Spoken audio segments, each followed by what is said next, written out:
नमस्कार दोस्तों, all exam guide गुरु के यूट्यूब चैनल पर मेरा नाम है सुजीत पांडे। आप सभी का बहुत बहुत स्वागत करता हूं। दोस्तों यहाँ पर 50 आपके लिए जीके के एमसीक्यू लेकर आ गए हैं। यदि आपने लूसेंट, स्पीडी या किसी भी बुक से तैयारी करी है या ऑनलाइन कोचिंग करी है या फिर ऑफलाइन कोचिंग करी है, जो रेलवे, पीएससी, एसएससी की तैयारी कर रहे हैं या अभी ग्रेजुएशन कर रहे हैं और सोच रहे हैं कि सरकारी नौकरी चाहिए आपको, उन सभी के लिए ये टेस्ट है। और ये टेस्ट होने वाला है बहुत ही शानदार। यहाँ पर आपके लिए 50 एमसीक्यू लेकर आए हैं और आपको केवल केवल 25 प्रश्न सही करने। कितने? सिर्फ 25। बहुत ही इजी पेपर होने वाला है। तो देखते हैं आप लोगों में से इस इजी पेपर में 50 में से 25 मतलब 50% मार्क्स कौन कौन ला पाता है। चलिए स्टार्ट करते हैं बिना देर के हुए वीडियो को। पहला क्वेश्चन आपको आपकी स्क्रीन पर दिख रहा है। इसमें आपसे पूछा गया है, निम्नलिखित में से किस राज्य के प्रतिनिधि लोकसभा में सबसे अधिक हैं। लोकसभा की बात हो रही है, तो जहां पर लोकसभा की सीटें सबसे अधिक होंगी वहां के प्रतिनिधि सबसे अधिक होंगे। तो सही आंसर हो जाएगा उत्तर प्रदेश। कमेंट करके बताइए उत्तर प्रदेश में लोकसभा की सीटों की संख्या कितनी है। कमेंट बॉक्स में कमेंट करके जरूर बताइए। क्वेश्चन नंबर 2 देख लेते हैं, ये आपकी स्क्रीन पर। इसमें आपसे पूछा गया है, तेलंगाना किस वर्ष भारत का 29वां राज्य बना था। अभी तो 28 राज्य हैं, आप सभी को पता है, लेकिन जब तेलंगाना राज्य बना था तब 29वां राज्य बना था। ये किस साल में बना था? तो यहां पर सही आंसर क्या हो जाएगा इस प्रश्न के लिए? सही आंसर है आपका 2014। मतलब ऑप्शन नंबर बी तेलंगाना के लिए यहां पर राइट आंसर हो जाएगा। 2014 में तेलंगाना जो है 29वां राज्य बना था भारत का। अगला क्वेश्चन, कुमाऊं हिमालय निम्नलिखित में से किन दो नदियों के बीच में आता है? तो कुमाऊं हिमालय आता है सतलज नदी और दूसरी है काली नदी। मतलब यहां पर आपका ऑप्शन नंबर ए सही आंसर हो जाएगा। सतलज और काली नदी के बीच में कुमाऊं हिमालय। बढ़ते हैं क्वेश्चन नंबर अगला, ये आपकी स्क्रीन पर। इसमें आपसे पूछा गया है, निम्नलिखित में से किस अनुच्छेद के तहत भारतीय संविधान में वित्तीय आपातकाल का प्रावधान दिया गया है? तो यहां पर जो आपको दिए गए हैं ऑप्शंस, उसके अनुसार ऑप्शन नंबर 360 में वित्तीय आपातकाल दिया गया है। ऑप्शन नंबर यहां पर सी ने डी, माफ कीजिएगा, 360 ऑप्शन नंबर डी यहां पर सही आंसर हो जाएगा। ठीक है, बढ़ते हैं अगले क्वेश्चन की। आपको बताते हैं 352, 356, 52, 56 और 60, ये 3 अनुच्छेद हैं आपातकाल से संबंधित। अब जैसे 360 में दिया गया है कौन सा? वित्तीय आपातकाल। वित्तीय आपातकाल आज तक एक भी बार नहीं लगा भारत पर। ठीक है, 360 वाला, 360 वाला आपको मुझे कमेंट करके बताना है 352 में कौन सा आपातकाल है और 356 में कौन सा आपातकाल है। देखते हैं आप लोगों में से कितने लोग पॉलिटी पढ़ते हैं, अच्छे से याद है। बढ़ते हैं अगले क्वेश्चन की तरफ। सिखों के 10 गुरु में से 5वें गुरु कौन थे? तो 5वें गुरु का नाम था गुरु अर्जुन देव जी। यहां पर option number A Guru Arjun Dev right answer हो जाएगा इस प्रश्न के लिए। बढ़ते हैं अगले क्वेश्चन की तरफ। निम्नलिखित धातुओं में से कौन सी सबसे कठोर है? आपको जो ऑप्शंस में दिए गए हैं उसमें से चुनना है। ऑप्शन में है सोना, प्लेटिनम, लोहा और टंगस्टन। सबसे कठोर धातु टंगस्टन है। ऑप्शन नंबर यहां पर डी सही आंसर हो जाएगा, टंगस्टन। बढ़ते हैं अगले क्वेश्चन की तरफ। भारत में निम्नलिखित में से किस बंदरगाह का नाम परिवर्तित करके दीनदयाल बंदरगाह रखा गया है? तो दीनदयाल बंदरगाह रखा गया है, कांडला बंदरगाह का नाम परिवर्तित करके। ऑप्शन नंबर डी कांडला यहां पर सही आंसर हो जाएगा। तमिलनाडु में कुडनकुलम परमाणु ऊर्जा संयंत्र सहयोग से स्थापित किया गया है। तो किसके सहयोग से स्थापित किया गया है? तो यह स्थापित किया गया है रूस के सहयोग से, कुडनकुलम परमाणु संयंत्र। Option number D right answer है। आणविक कक्षा का अभिन्यास किसके नियंत्रित होता है? तो आणविक कक्षा का अभिन्यास ये होता है चुंबकीय क्वांटम के नियंत्रण में। ऑप्शन नंबर बी यहां पर चुंबकीय क्वांटम राइट आंसर हो जाएगा। डैश के शासनकाल में मुगल साम्राज्य क्षेत्र के मामले में अपने चरम पर पहुंच गया था। तो मुगल साम्राज्य जो है आपका औरंगजेब के शासनकाल में साम्राज्य क्षेत्र मतलब सबसे ज्यादा क्षेत्रों पर कब्जा किसके समय हुआ था? तो सबसे ज्यादा भारत में सबसे ज्यादा जो क्षेत्र जीता था वो औरंगजेब के समय में औरंगजेब ने जीता था। ऑप्शन नंबर सी यहां पर औरंगजेब राइट आंसर है। अगला क्वेश्चन देखिए, मानव शरीर में जल की मात्रा कितनी होती है? तो मानव शरीर में लगभग 80% जल होता है। ऑप्शन नंबर डी 80% जल यहां पर सही आंसर हो जाएगा।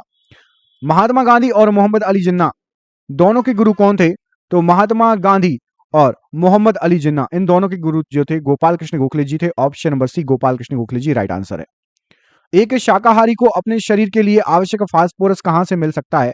तो एक शाकाहारी हो आप और फास्फोरस आपको चाहिए तो दूध से मिल जाएगा आवश्यक फास्फोरस। दूध पीजिए, दूध पियो, मस्त जियो। बिल्कुल कोशिश करो चाय कम करके दूध ज्यादा पीने का। ठीक है, चाय टेस्ट है, दूध हेल्थ है। याद रखना क्या बोला मैंने, चाय टेस्ट है और दूध हेल्थ है। अब आपको चुनना है टेस्ट या हेल्थ। पेट में भोजन को पचाने के लिए निम्नलिखित में से किसकी आवश्यकता खास तौर पर होती है? तो पेट में भोजन को पचाने के लिए यहाँ पर सही आंसर हो जाएगा आपका एंजाइम्स की आवश्यकता खास तौर पर होती है। ऑप्शन नंबर सी एंजाइम यहाँ पर इस प्रश्न के लिए राइट आंसर हो जाएगा। अगला क्वेश्चन देखिए, किसके दंश के कारण मलेरिया रोग होता है? तो मलेरिया रोग किसके दंश के कारण होता है? ऑप्शन नंबर ए, मादा एनाफिलीज के कारण मलेरिया रोग होता है। इंसुलिन की कमी के कारण कौन सा रोग होता है? तो यदि आपके शरीर में इंसुलिन की कमी हो जाए या बढ़ जाए इंसुलिन, दोनों चीजों में आपको डायबिटीज या शुगर की बीमारी हो जाती है। इंसुलिन यदि शरीर छोड़ना स्टार्ट कर दे या ज्यादा छोड़ना स्टार्ट कर दे तो भी, मतलब कम शुगर भी खतरनाक है और ज्यादा शुगर होना भी खतरनाक होती है। खाद्य ऊर्जा को हम किस इकाई में मापते हैं? तो खाद्य ऊर्जा को हम मापते हैं कैलोरी में। ऑप्शन नंबर ए यहां पर कैलोरी राइट आंसर हो जाएगा। भारत के संविधान में मौलिक कर्तव्यों की अवधारणा किस देश से ली गई है? तो मौलिक कर्तव्य लिए गए हैं option number A, union of Soviet socialist Republic USSR से राइट आंसर हो जाएगा। भारत के मुख्य चुनाव आयुक्त का कार्यकाल कितने समय का होता है? तो भारत के मुख्य चुनाव आयुक्त का कार्यकाल होता है आपका 6 वर्ष या 65 वर्ष की आयु तक, जो भी पहले हो जाए। ऑप्शन नंबर ए यहां पर इस प्रश्न के लिए राइट आंसर हो जाएगा। बढ़ते हैं अगले क्वेश्चन की तरफ। ये रहा आपकी स्क्रीन पर। भारतीय संविधान सभा की प्रारूप समिति के अध्यक्ष कौन थे? तो भारतीय संविधान सभा की प्रारूप समिति के अध्यक्ष थे B R Ambedkar ji. Option number C यहां पर B R Ambedkar ji right answer हो जाएगा। निम्नलिखित कथनों में से कौन सा सही है? तो यहां पर कोई एक कथन सही है, आपको बता दूं ऑप्शन नंबर सी सही है। राज्यपाल के पास मृत्युदंड के मामले में क्षमादान की शक्ति होती है। ऑप्शन नंबर सी यहां पर सही आंसर हो जाएगा। साथ ही साथ राष्ट्रपति के पास भी मृत्युदंड के मामले में क्षमादान की शक्ति होती है, लेकिन यहां पर ऑप्शन में वो नहीं दिया गया। भारत के राष्ट्रपति के महाभियोग की प्रक्रिया निम्न में से किस में शुरू की जा सकती है? तो महाभियोग की जो प्रक्रिया होती है वो शुरू की जा सकती है ऑप्शन नंबर डी, मतलब संसद के दोनों सदनों में। ऑप्शन नंबर डी यहां पर इस प्रश्न के लिए राइट आंसर हो जाएगा। अगले क्वेश्चन पर देखिए, निम्नलिखित में से किस राज्य से होकर कर्क रेखा गुजरती है? तो यहां पर आपको जो ऑप्शंस दिए गए हैं उसमें से मिजोरम से होकर कर्क रेखा गुजरती है। अब मैं आपको ऑप्शन दे रहा हूं, कुछ आपको बताना है कर्क रेखा किस में से होकर गुजरती है। ऑप्शन आपको देता हूं। पहला ऑप्शन आपके पास पंजाब, पंजाब के नीचे आ जाइए दिल्ली, दिल्ली के नीचे आ जाइए उत्तर प्रदेश, उत्तर प्रदेश के नीचे आइए झारखंड। इनमें से किस से कर्क रेखा होकर गुजरती है? कमेंट बॉक्स में कमेंट करके बताना। पंजाब, दिल्ली, उत्तर प्रदेश और झारखंड में से किससे कर्क रेखा गुजरती है? यदि एक से अधिक राज्यों से गुजरती है तो वो भी लिख के बता देना। अगला क्वेश्चन देखिए, भूमि का वह भाग जो लगभग चारों ओर से पानी से घिरा होता है लेकिन एक ओर से मुख्य भूमि से जुड़ा होता है, उसको क्या कहेंगे? उसको कहा जाता है प्रायद्वीप। ऑप्शन नंबर डी यहां पर प्रायद्वीप राइट आंसर हो जाएगा। 1 डिग्री अक्षांश लगभग कितने किलोमीटर के बराबर होता है? तो 1 डिग्री अक्षांश 111 किलोमीटर के बराबर होता है। ऑप्शन नंबर यहां पर बी राइट आंसर हो जाएगा। निम्नलिखित में से किस भूपट्टिका या प्लेट की 2.5 सेंटीमीटर प्रति ईयर से कम गति की मंदतम दर है? ये क्वेश्चन मैं आपको बहुत पहले करा चुका हूं। यहां पर सही आंसर हो जाएगा उत्तरीय ध्रुवीय पर्वत पृष्ठ जो आर्कटिक रिज है, वो 2.5 सेंटीमीटर पर ईयर से भी कम गति की मंदतम दर है उसकी। इनमें से कौन सा विश्व का सबसे बड़ा नदी द्वीप है? तो माजुली विश्व का सबसे बड़ा नदी द्वीप है। किस नदी पर है? कमेंट बॉक्स में कमेंट करके बताइए। 50 बार ये क्वेश्चन आपको एग्जाम में आया है। और वायसराय की कार्यकारी परिषद में सम्मिलित होने वाला प्रथम भारतीय कौन था? तो वायसराय की कार्यकारी परिसर में सत्येंद्र प्रसाद सिन्हा जी सबसे पहले जो शामिल हुए थे। ऑप्शन नंबर डी यहां पर सत्येंद्र प्रसाद सिन्हा जी राइट आंसर हो जाएगा इस प्रश्न के लिए। अगला क्वेश्चन, निम्न में से बौद्ध धर्म की पवित्र पुस्तक कौन सी है? जो ऑप्शंस दिए गए हैं, तो त्रिपिटक बौद्ध धर्म की बहुत प्रसिद्ध पुस्तक है। आपको मुझे कमेंट करके बताना है जैन अविस्ता किस धर्म की प्रसिद्ध पुस्तक है? कमेंट बॉक्स में कमेंट करके बताइएगा। अमृतसर संधि का पर हस्ताक्षर कब हुए थे? तो अमृतसर संधि पर हस्ताक्षर 1809 ईस्वी में हुए थे। ऑप्शन नंबर यहां पर बी सही आंसर हो जाएगा, 1809 ईस्वी। हड़प्पा सभ्यता की खोज सर्वप्रथम किस वर्ष हुई थी? तो हड़प्पा सभ्यता की खोज हुई थी आपकी 1921 में। ऑप्शन नंबर सी यहां पर सही आंसर है। अगला क्वेश्चन, मैसूर साम्राज्य और ब्रिटिश ईस्ट इंडिया कंपनी के बीच दूसरा एंग्लो मैसूर युद्ध कब लड़ा गया था? तो दूसरा एंग्लो मैसूर युद्ध जो हुआ था वो 1780 से 1784 के बीच में हुआ था। ऑप्शन नंबर ए यहां पर सही आंसर है। आपको मुझे कमेंट करके बताना है तो मैसूर साम्राज्य और अंग्रेजों की ब्रिटिश ईस्ट इंडिया कंपनी के बीच में हुआ था। तो मैसूर साम्राज्य की बागडोर किसके हाथ में थी उस समय? किसने लड़ाई लड़ी थी? कौन था शासक मैसूर का? हम 1 मिनट में कितनी बार सांस ले लेते हैं? तो हम 1 मिनट में 16 से 18 बार सांस ले लेते हैं, छोड़ देते हैं। Option number A right answer हो जाएगा इस प्रश्न के लिए। नाड़ी स्पंदन मात्रा मापक कौन सा होता है? तो नाड़ी स्पंदन स्पंदन मापने के लिए आपको गति का यूज करना पड़ता है। ऑप्शन नंबर ए, गति का यूज करते हैं। आप देखते हैं कि ब्लड का प्रेशर कितना हो रहा है। भारत मानव शरीर में क्रोमोसोम की संख्या कितनी होती है? तो मानव शरीर में क्रोमोसोम की संख्या 46 होती है। ऑप्शन नंबर ए सही आंसर है।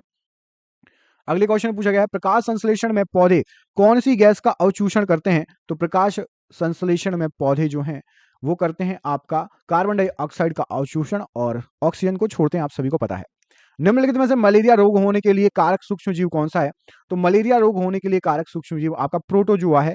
Option number A, protozoa malaria के लिए कारक सूक्ष्मजीव है। अगला क्वेश्चन देखिए, निम्नलिखित में से कौन सा एक वर्णक पेड़ पौधों के तनों और पत्तियों को हरा रंग देने के लिए उत्तरदायी है? तो क्लोरोप्लास्ट के द्वारा हरा रंग मिलता है पेड़ पौधों की पत्तियों को और तनों को। लसिका का रंग क्या होता है? तो लसिका का रंग होता है आपका रंगहीन होती है लसिकाएं। ऑप्शन नंबर सी यहां पर सही आंसर हो जाएगा। भारतीय संविधान के भाग 4A अनुच्छेद 51A में कितने मौलिक कर्तव्य निर्धारित किए गए हैं? तो इसमें मौलिक कर्तव्यों की संख्या आपकी 11 है। ऑप्शन नंबर बी 11 यहां पर राइट आंसर हो जाएगा। अगला क्वेश्चन, भारतीय संविधान का कौन सा अनुच्छेद भारतीय राष्ट्रपति को संसद के अवकाश के समय अध्यादेश लागू करने का अधिकार देता है? अवकाश भी हो तो भी अध्यादेश लाया जा सकता है अनुच्छेद 123 के तहत। ऑप्शन नंबर बी अनुच्छेद 123 या 123 राइट आंसर है। निम्नलिखित में से कौन सा कथन राज्यसभा के संबंध में सही नहीं है? तो राज्यसभा के संबंध में धन विधेयक में संशोधन कर सकता है राज्यसभा, ये कथन सही नहीं है, गलत है भैया, नहीं कर सकता। अगला क्वेश्चन, भारत के संविधान की 8वीं अनुसूची के अनुसार कितनी भाषाओं को अनुसूचित भाषा या अनुसूची में शामिल किया गया है? तो 22 भाषा है। Option number C right answer हो जाएगा। और ये आज का आपका आखिरी क्वेश्चन, इसमें आपको कमेंट करके हमें बताना है आंसर इसका क्या होगा। निम्नलिखित में से कौन सा राज्य भारतीय संविधान की 6ठी अनुसूची में शामिल है? कोई एक राज्य है, उस राज्य का नाम कमेंट बॉक्स में कमेंट करके बताइए। मिलते हैं अगले वीडियो में। प्लीज यदि वीडियो अच्छा लग रहा हो तो वीडियो को शेयर कर देना। बहुत बहुत धन्यवाद दोस्तों, आपका दिन शुभ हो। बहुत बहुत धन्यवाद।